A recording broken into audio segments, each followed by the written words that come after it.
faly indray miaona amintsika rehetra eto amin'ny fandaharana karakaraha ny fikambanan'ny mpiaro mamaky ny baiboly, mirary indrindra ny fiadanan'ny tompo ho aminao sy ny ankohonanao. Araka ny lesona zay dinintsika hatramin'izao moa, ty fandaharana ity dia natao mba hitombontsika amin'ny fahalalana an' Jesosy Kristy, satria arakaraky ny fahafantarantsika azy no ahatsaratsara kokoa hatrany ny fiarahantsika aminy. Ary izany indrindra no mahatonga atsika hiezaka mba hamantatra bebe kokoa ny amin'i Jesosy. Anio indray isika dia mbola hijery ny tandindon'i Jesosy hafa indray ao amin'ny testamenta taloha, satria araky ny efa fantatsika sy efa nampianarina atsika hatranym-piandohana dia ny hoe Jesosy mihitsy no nilaza hoe dininareo ny soratra masina satria ireny no manambara ahy. Izy koa nefa nilaza hoe tsy maintsy tanteraka zay rehetra nanoratanay ao amin'ny lalàn'ny Mosesy sy ny mpaminany ary ny salama. Hatramin'izao tsika dia mbola aty amin'ny lalàn'ny Mosesy ihany misy atsika, zay endrika na tandindon'i Jesosy na filazanan'i Jesosy ao amin'ny lalàn'ny Mosesy. Ary anio sika dia ahita indray tandindon'i Jesosy anankiray.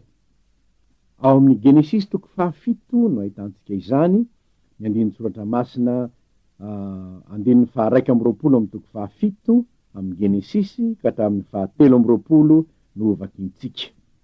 Amin'ny anaran'ny Tompo, dia maty ny nofo rehetra zay nihetsiketsika tambonin'ny tany, dia ny vorona sy ny biby fiompy sy ny biby dia sy ny biby rehetra zay mandadina mikisaka amin'ny tany ary ny olona rehetra.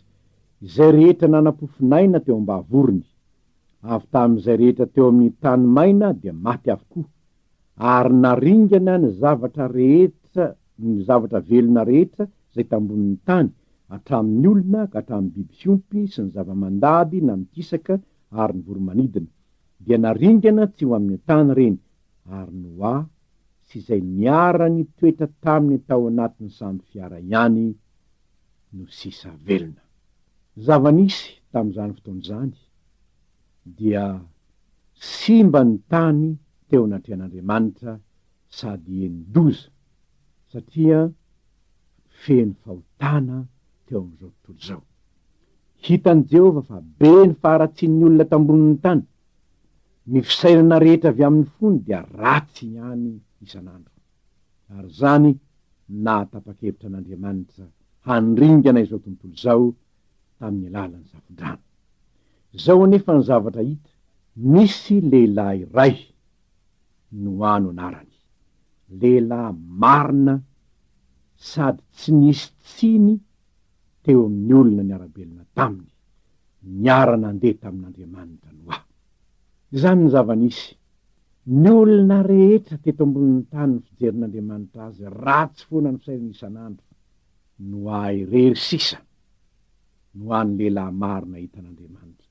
Ary satria Andriamanitra dia Andriamanitra marina, dia nilazany Noa mba hanao samby fiara, hoe andringana ny tany ary Noa, ko manaova samby fiara ho anao, ary dia ahoriky ny fanekeko ho amiko sy ho aminao, ka amin'ny fotoana zay ilatsahan'ny ranorana dia hiditra ao anatin'izany samby fiara zany ianao.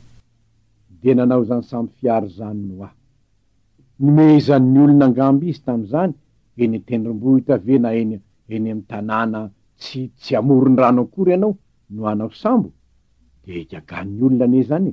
Nefa amin'ny Noa, rehefa izany ny tenin'Andriamanitra, dia izao ny voalaza amin'ny 2:20 hoe dia nataony Noa zany arak'izay rehetra nandidian'Andriamanitra azy no nataony. Nataony Noa zany, ary zany ry havana no fiainan'ny olona matoky an'Andriamanitra, na tsy anaraka aza ny olona, na ime aza ny olona matoky an'Andriamanitra dia mankatoy zay lazainy. Vita soamantsara ny samby fiara nataony Noa, nilatsaka ny ranorana, naharitra 700 andro tambonin'ny tany zany safo-drano zany, dia zao ny voalaza hoe ringana daholo ny zava-mananaina rehetra, afa-tsy ireo zava-mananaina nasain'Andriamanitra nampidiriny Noa tao amin'ny samby fiara sy ny fianakaviany. Eto dia tsara ny manamarika fa ny safodrano de tandindon'io fitsaran'Andriamanitra izao tontolo zao.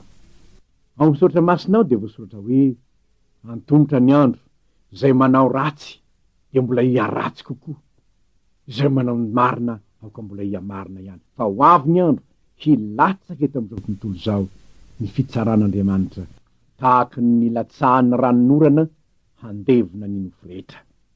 Izao anefa misy ny samby fiara izay Andriamanitra no nanao azy, tsy olombelona no nanao azy fa Andriamanitra no nanao azy, dia ny famonjen'i Jesosy Kristy zany. Ary zao ny voalaza amin'ny Romanina 5:1-2, tsy misy fanameloana ho an'izay ao amin'ny Kristy Jesosy.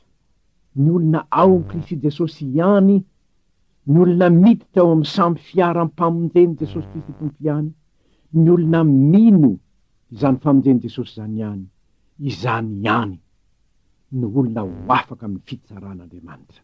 Satria na tiana na tsy tiana, rehefa milatsaka izany fitsarana zany, dia hisy tokoa ny fahafatesany.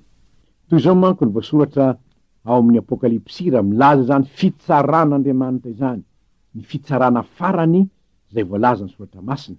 Zao ny voalaza ao amin'ny Apokalipsy 20:1-2. Eto tsika milaza ampitahaina amin'ny fitsarana narotsak'Andriamanitra teto amin'izao tontolo zao ka nandevona ny olona rehetra teo amin'izao tontolo zao. Zao ny voalaza momba ny fitsarana farany, Apokalipsy 20:1-2. Ary hitako fa indro nisy seza fiandianana fotsy lehibe sy lay mipetraka eo amboniny. Ny tany sy ny lanitra nandositra ny tavany ka tsy nisy toerana intsony. Ary nahita ny maty aho, na ny lehibe na ny kely, nitsangana teo anoloan'ny seza fiandianana, ary novelarina ny boky. Ary nisy boky raiky novelarina, de ny boky ny fiainana zany. Ary ny maty dia notsaraina arak'izay zavatra voasoratra teo anatin'ny boky araka ny asany. Ary ny ranomasina de namoaka ny maty tao anatiny, ary ny fahafatesany sy ny fiainana tsy hita namoaka ny maty tao aminy, de samy notsaraina araka ny asany izy. Ary ny fahafatesany sy ny fiainana tsy hita de natsipy tany amin'ny fariafo. Izany ny fahafatesana faharoa, dia ny fariafo. Ary raha nisy tsy hita voasoratra teo anatin'ny boky ny fiainana, dia natsipy tany amin'ny fariafo izy. Ary raha nisy tsy hita voasoratra teo anatin'ny boky ny fiainana, dia natsipy tany amin'ny fariafo izy. Azontsika adika hoe, ary raha nisy tsy tafiditra tao anatin'ny samby fiaran'ny famonjeny Kristy, dia natsipy tany amin'ny fariafo izy. Ny fanontaniana ary de zao, rehefa tonga ny fitsarana farany, ho velarina ny boky any an-danitra hany, ho velarina ihany koa ny boky ny fiainana, ary io boky ny fiainana io ny boky fanoratana ny anaran'izay olona niditra tao amin'ny Sambofiaram-pamonjena Kristy. Ianao raha andeha amin'ny sambo ianao na andeha amin'ny roplanina ianao, tsy maintsy voasoratra mialoha ny anaranao, fa tsy hoe te andeha amin'ny roplanina io de tonga de mandeha, hoe te andeha amin'ny sambo io de tonga de mandeha. Tsy tompo, tsy maintsy voasoratra mialoha ny anaranao. Ary am'izao fotoana zao hoe mila confirmation, mila ho amafisina hoe tena andeha marina ve ianao, so de mba misoratsoratra anarana fotsiny ianao fa tsy vonona ny andeha. Mila confirmation. Ary eto ry havana dia tsara ny manamarika fa ny fanoratana eny anaranao anatin'ny boky ny fiainana de tsy azo atao raha tsy manaiky ny famonjen'ny tompo ianao. Manaiky ny famonjen'ny tompo ianao, manaiky hoe za koa Jesosy io, za koa, de mino fa ianao no lay maty ny solo elokaty ambony hazo-jaliana. Ianao no lay mitondra ny Sambofiaram-pamonjena, tonga hamonjy ahy ianao, tonga hanavitra ahy ianao, manaiky fa olombery ahy, manaiky aho. Ary rehefa mibebaka amin'ny fahotanao ianao, miaiky ny fahotanao ianao, ka mibebaka no atrehan'ny tompo, ary mino fa lay ranony zanak'ondry, boky ny fiainana diniany zanak'ondry ihany, ny filazany azy ao amin'ny 7:20 amin'ny Apokalipsy ihany hoe, zay voasoratra ao anatin'ny boky ny fiainan'ny zanak'ondry ihany no mandova ny Jerosalema vaovao. Ka ianao ary, ianao ve mbe fa voasoratra any ve ny anaranao zao? Izao nena atao amin'ny tompo e, aza mifary fa satria manaiky anareo ny fanahy, fa mifalia satria voasoratra ny an-danitra ny anaranareo. Izany ny tena zava-dehibe, ny anaranao voasoratra ny an-danitra. De hoy aho hoe, raha izany ary no izy, moa efa tena any marina ve ny anarako? Ny anarako ve efa tena any marina? Mampahatsiaro ahy namana anankiray tany amin'ny faritany Joliara. Azo ny antoka loatra ny fivampiainana azony tamin'ny naneken'ny famonjen'i Kristy. De hoy izy hoe, fantatro fa voasoratra ny an-danitra ny anarako. De hoy le olona anankiray, ahoana no alalanao zany? De hoy izy hoe, andenga hiaraka ho any tsika raha mety ianao hoe, hijery anao fa andeha ho any. Ko le olona nefa tsy fantatra fa aoka aloha, hoy le olona anankiray.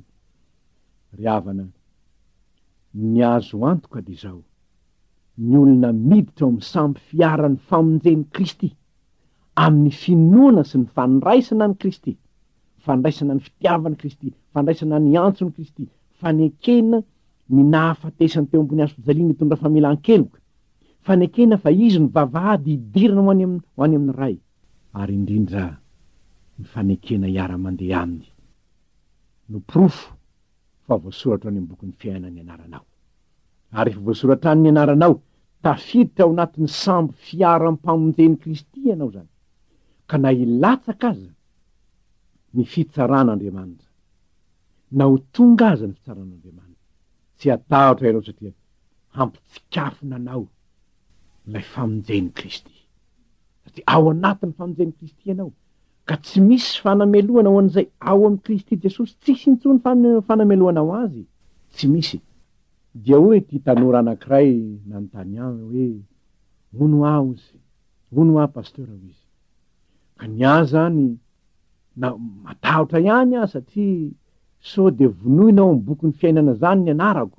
De hoy aho taminy hono aho anaka, ianao zao ao amin'ny boky mpiakonany ry dadanao anie ny anaranao e, ao sa tsy ao? Aoka, ka raha ao ny anaranao, raha oviana re dadanao no hitondra an'iny any amin'ny fanjakana ka anao hoe vonoy ao amin'ny boky mpiakonako ny anaran-janako fa iny zanako iny mifoka sigara.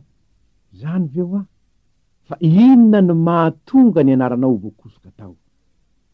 Rehefa tena tsy azo ny tenenina intsony mihitsy ianao ka tofoka izy. Zany anefa ho aho, raha ohatra ka tianao dadanao, de tsy hisy mihitsy ane zany, raha tianao dadanao.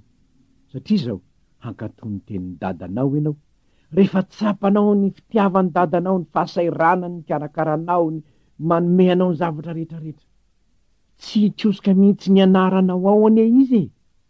Matahotra angambo ianao no hoe sao de kosehin'Andriamanitra ny anarako, aleo ihany aloha tsy ho ao mihitsy, fa aleoko tsy ao mihitsy toy zay tsy kosehina ny anarako. Diso ane zany hevitra ao zany re zany izy, diso zany. Ny anaranao fa tsy ao sanatria, de fa tena fahaverezana tanteraka ao anao ane zany. Tena fahaverezana tanteraka ao anao, raha vao milatsaka ny fitsarana de any farihy afisoan'ny farany eny voasoratra eto. Ary zao mivolaza amin'ny 10 hoe hampijaliana andro manalina mandrakizay reo. Zany ane zavatra misy zany, nefa tsy ny ampitahotra anao akory. No antony no itenenako aminao zany fa izao, ny ampisehoko aminao ny fitiavan'ny tompo anao. Fa ianao rehefa manaiky marina an' Jesosy ianao, soratany any tonga zanak'Andriamanitra ianao, rehefa nandray an' Jesosy ianao tonga zanak'Andriamanitra ianao, soratana amin'ny bokin'ny fiainany anaranao, tsy hamono ny anarany amin'ny bokin'ny fiainany mihitsy aho ny tompo. Zay mahareso izy, satria miaraka amiko. Aza matahatro ny hoe sao de ho tahakan'izao aho ka de aleoko zao. Indro misy alaovy sary an-tsaina nge, misy zazavavy anankiray alaovy sary an-tsaina tambany vohitra io zazavavy io. Zao nefa raiky piti taminy no zanaky ny manam-pahefana ambony avy any an-drenivohitra, sendra mba nandalo tany ambany vohitra tany izy, ary nahita zazavavy nahafinaritra azy de niresaka taminy, de nahafinaritra azy io zazavavy io, raiky piti taminy izy, ary dia taty aoriny izy dia nilaza ny fitiavany ian'io zazavavy io. Taitra le zazavavy, zavy zanak'olona ambony, ataoko hoana ny fandeha am'zany? Tsy haiko zany, ohatran'izao zany. Ny olona rehetra variana daholo, iny zazavavy iny ve? de ozany zany hoe mba tsara vintana le zazavavy nefa te andaha matahotra lay zazalahy nefa ndazy tamin'ny inona nefa no atahoranao e inona no atahoranao tiako anie ianao matoa aho betsaka anie ny olona tany hoany fa ianao ny raketany fitiavako ary te hiara-miaina aminao aho te hizarany fiainako aminao aho de ho nandà vera zazavavy de hoy ny olona hoe adala koa le kalakely io vola fantany tena hita mihitsy maneritena anie zany jereo nge le zanaky ny mpanjaky tonga ty izy mandeha ty izy mandeha tongotra nandeha ty mihitsy azy izy satria tsy tonga ny tomobila ny tanàna nefa tonga ty hany izy ry havana malala ny fitiavan'i Jesosy anie ka tsy takatry ny saitsika ny laozany anie ny lapany ny laozany ny lapany inona kay ny nahory azy tany an-danitra tsy nisy nahory azy anie tany an-danitra no de rain'ny enjely anie izy fa saingy zao nahita antsika ory sy mahantra izy ary indrindra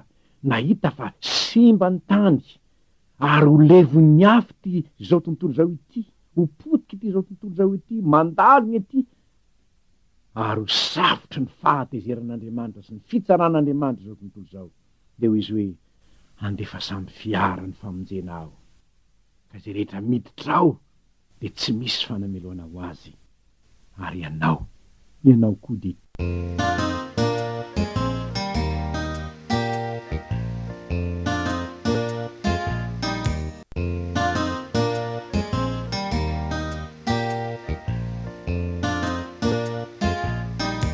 na izy ianao angamba hoe ambany toetra za tsinitsinina hoe inona mo ty za ty zay tsinitsininy ty ve eny tompo ianao tsinitsinina ianao milaza ny tenao tsinitsininy indrindra satria ny tompo tsy manao tsinitsinina ny toritory fo izy tonga hanala ny olona avy amin'ny zezika ho amin'ny famonjena izy ary zany natongavany de izao ny zavatra mahafaly noany ka izy ny voatery nanao ny Sambofiara izy ny nanao ny Sambofiara fa ny antsika ny miditra fotsiny eo amin'le Sambofiara sisa nataontsika satria ny Sambofiaram-pamonjena efa vitan'i Jesosy anie io fa ny manaikitra zany fotsiny sisa nataonao ny miditra zany fotsiny sisa nataonao ny manaiky hoe Jesosy eo raisiko zany fitiavanao azy zany aivenao de tia ianao de tena tia marina ve Jesosy eny tompoko tena tianao marina Jesosy satria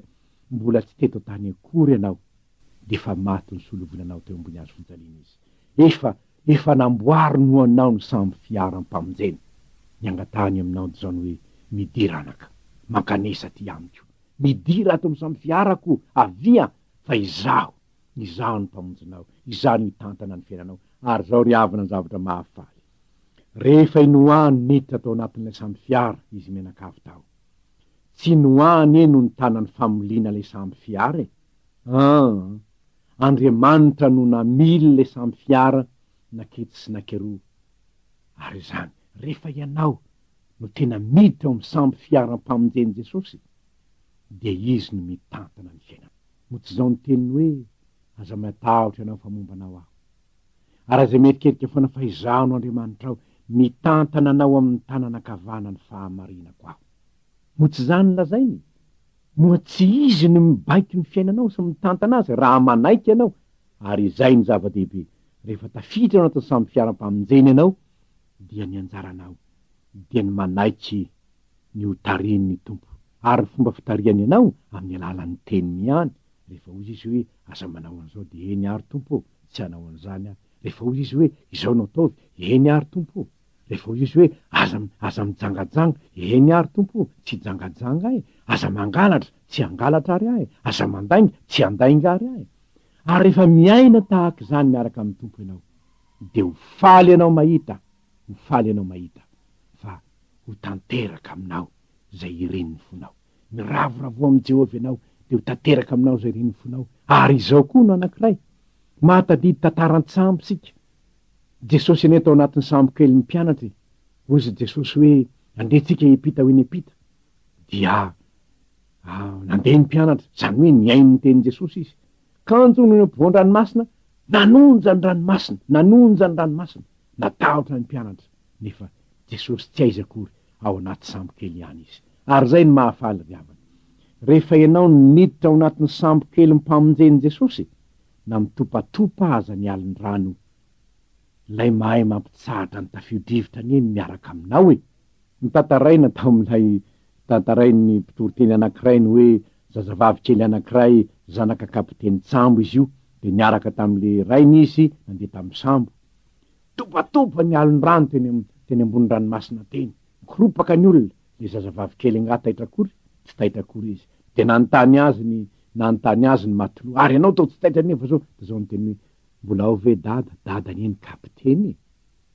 Rehefa ianao ny tena miaraka amin'ny tompo, ninona hitranga Jesosy ho nirantsika, na ny lanitra ho manga Jesosy, de ho feny fifaliana satria miaraka amin'ny Jesosy, hiaraka aminao ary Jesosy tompoko. Izany no tarigetra ny kristianina marina. Ry havana, ny faniriana ary ny hoe ianao manakiditra ao anatin'ny Sambofiaram-pamonjen'i Kristy, ary tsy hivoaka ao ianao, fa ao anatin' zany Sambofiaram-pamonjeny zany misy ny zavatra rehetra ho anao, ampo anao ny fahasoavako ny tompo rehefa tafiditra ao ianao.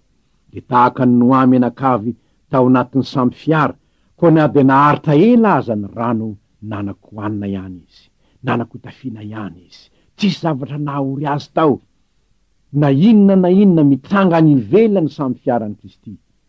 Ny olona rehetra ao anatin'ny sambofiara de tanteraka amin'ny tenin'ny tompo hoe fiadanana ao anareo. Enganery havana, izany fiadanana omen'ny tompo ny olona ao anaty sambofiaran'ny famonjeny zany no hameny ny fiainanao, naiza misy anao, ka ho tsarona hoe eto anilako ny tompo, miaraka amiko ny tompo, ka na inona zavatra hitranga, na inona zavatra hiseho, de teny tahaka ngara jaonary ianao hoe Jesosy sakaizanay, Jesosy anay, izy no aronay, mafy ny adinay, nefa izy no herinay. De ho voninahitra Andriamanitra ny fahaizanao midera sy mankalaza ny tompo ao anatin'ny Sambofiaram-pamonjena. Ho aminao anieny fahasoavana, mbola hivavaka isika. Faly ny fonay Andriamanitro, ravoravo ny fanahinay mahatsiaro sy mahatsapa, tena manana fiadanana ny olona ao anaty Sambofiaram-pamonjeny Kristy. Ianao nanao zany sambofiara izany, fa niantsoantsonao aminay ty midira ao amin'ny sambofiara ianareo. Ary renaiza ny antsoantso zany anio, ko na iza tompo nandreza ny antso izany, de hanaiky ny famonjeny Jesosy izy anio. Hiditra ao izy ka ilaza hoe Jesosy eo, ity ny tenako atolotro anao, hiditra ao amin'ny famonjenao aho, raisiko mpamonjiko ianao, raisiko tompoko ianao, ka manompoka hatramin'izao de hitoetra ao anatin'ny Sambofiaram-pamonjenao aho, ary ankatony teninao. Amen.